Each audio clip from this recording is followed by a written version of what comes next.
Hello. సాధారణంగా film ఇండస్ట్రీలో sentiments చాలా బాగా నమ్ముతూ ఉంటారు. అంటే ఒక ప్లేస్కి వెళ్ళి అక్కడ పూజలు చేయడం వల్ల ఖచ్చితంగా తమ సినిమా హిట్ అయిందని, లేకపోతే ఒక ప్లేస్లో తమ ఈవెంట్ జరపడం వల్ల చాలా చాలా సూపర్ హిట్లు అందుకున్నాం గతంలో అని, ఇలాంటివన్నీ చాలా చాలా వస్తూ ఉంటాయి. అయితే వితిన్ 2 డేస్లో మొత్తం ప్రేక్షకులు అలాగే అల్లు అర్జున్ ఫ్యాన్స్ అంతా కూడా అబ్బురపడేటువంటి సినీ సంరంభం మొదలు కానుంది.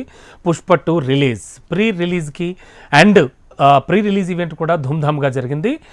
అండ్ వన్ మోర్ థింగ్ ఏమిటంటే, ఆల్రెడీ బెనిఫిట్ షోస్కి సంబంధించి కూడా విపరీతంగా అభిమానులు ప్రేక్షకులు కూడా ఎగబడుతున్నట్టుగా కూడా టాక్ వస్తోంది. మరి ఇటువంటి సందర్భంలో పుష్ప 2కి సంబంధించి సెంటిమెంట్స్ ఏంటి? పుష్ప 2 సెంటిమెంట్ ఏమైనా రిపీట్ అవుతుందా?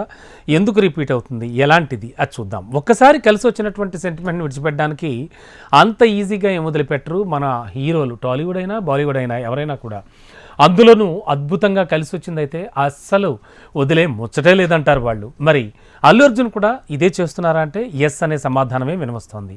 Yes, Pushpa 2 pre release event విషయంలో కలిసి వచ్చిన సెంటిమెంట్నే రిపీట్ చేశారు. పుష్ప టీం కావచ్చు, అల్లు అర్జున్ కావచ్చు. ఏమిటంటే, ఇప్పుడు ఎక్కడ విన్నా ఎవరి నోట విన్నా ఈ పుష్ప పేరే, పుష్ప 2 మూవీ గురించే వినబడుతోంది. మరి మరో 2 రోజుల్లో మూవీ విడుదల కానున్న నేపథ్యంలో ప్రమోషన్స్ మరింత జోరు పెరిగిపోయింది. ఇప్పటికే దేశవ్యాప్తంగా చాలా చోట్ల ఈవెంట్స్ చేసినటువంటి పుష్ప 2 టీం తాజాగా తెలుగులో ప్లాన్ చేసిన అద్భుతమైన ఈ ఈవెంట్ సూపర్ సక్సెస్ అయింది. హైదరాబాద్లో December 2 ఈ వేడుక జరిగింది. ప్రీ రిలీజ్ ఈవెంట్ విషయంలో కూడా సెంటిమెంట్ను ఫాలో అయ్యారు అల్లు అర్జున్ అండ్ పుష్ప 2 టీం కూడా. అదేమిటో తెలుసా, హైదరాబాద్ యూసఫ్ కూడా పోలీస్ గ్రౌండ్స్ బన్నీకి చాలా చాలా కలిసి వచ్చిన గ్రౌండ్స్ అని చెప్పచ్చు, కలిసి వచ్చిన వేదిక అని చెప్పచ్చు. ఎందుకంటే గతంలో అలవైకుంఠపురంలో కానీ పుష్ప మొదటి ఈవెంట్ కానీ ఇక్కడే జరిగాయి. అందులో ఒకటి ఇండస్ట్రీ హిట్ అయితే మరో సినిమాతో పాన్ ఇండియన్ స్టార్ అయిపోయారు అల్లు అర్జున్. అంతేకాదు అవార్డు కూడా అందుకున్నారు జాతీయ స్థాయిలో. సో మరి అంతటి సెంటిమెంట్ ఉన్న స్టేడియం. మరి గతంలో అలవైకుంఠపురంతో పాటు పుష్ప ఈవెంట్స్ కూడా ఇక్కడే జరిగాయి.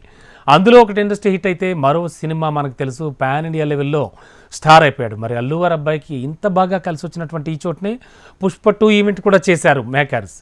ఈవెంట్ భారీ స్థాయిలో సక్సెస్ అయిపోయింది. ఇప్పటికే పట్నా, చెన్నై, కొచ్చి, ముంబై ఈవెంట్స్ సూపర్ హిట్ అయ్యాయి. తెలుగు ప్రేక్షకుల కోసం, తెలుగు అభిమానుల కోసం కూడా, ముఖ్యంగా అల్లు అర్జున్ ఫ్యాన్స్ కోసం తెలుగులో ప్రీ రిలీజ్ వేడుక గ్రాండ్ సక్సెస్ అయిపోయింది. అండ్ మొత్తానికి కలిసి వచ్చినటువంటి ఈ గ్రౌండ్లో రఫ్ ఆడించారు అల్లు అర్జున్ చెప్పచ్చు. పుష్పరాజ్ ఖచ్చితంగా హిట్ అవుతుంది. తనకు అనుకున్న సెంటిమెంట్స్ అన్నీ కూడా ఈ గ్రౌండ్లో వర్కౌట్ అవుతాయని భావిస్తున్నారు. ఇటు పుష్పరాజ్ కావచ్చు, అటు పుష్ప 2 టీం కావచ్చు. చూద్దాం ఈ సెంటిమెంట్ ఎంతవరకు వర్కౌట్ అవుతుందో.